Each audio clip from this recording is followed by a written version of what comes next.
বান্দারে, যদি দুশ্মন বেড়ে যায়, আত্মীয়র ভিতরও দুশ্মনের সৃষ্টি হয়ে যায়, রক্তের মানুষও যদি তোর সাথে জুলুম করে, বেঈমানি করে, মন ছোট করিস না। তোদের জীবনের প্রতিটা ক্ষণে কিভাবে মোকাবেলা করবি সেটা প্র্যাকটিক্যাল শিখে নেওয়ার জন্যই আমি প্রত্যেকটা নবীকে এক একটা মুসিবত দিয়ে তোদের জন্য শিক্ষার।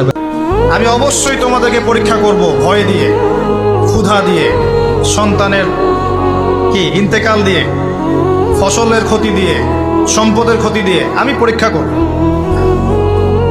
কিন্তু যারা সবর করবে এবং যারা এই কনসেপ্ট রাখবে, ইন্না লিল্লাহি ওয়া ইন্না ইলাইহি রাজিউন, এদেরকে আল্লাহ পাক প্রশংসা করেছেন, ইনশাআল্লাহ এরা সফল হবে। কোরআনে আছে নবীজির সামনে প্রত্যেকের আমলনামা খোলা হবে। ওয়াজিনা বিকা আলা হাউলা'i শাহীদা, নবীজিকে আল্লাহ বলছে আপনার সামনে উপস্থিত রাইখা আমি দেখাবো। নবীজি আমলনামা দেখে আল্লাহর নবী জিজ্ঞেস করবে, উম্মত এটা কি?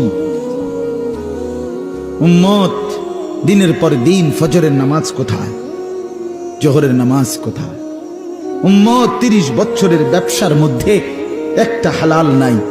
সুদের এত টাকা দরকার, ঘুষের এত টাকা দরকার।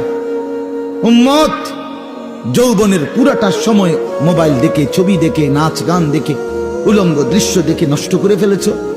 আজ আমি কিসের সুপারিশ করব উম্মত? আমি এটা নিয়ে আমার আল্লাহর সামনে কেমনে দেখাবো?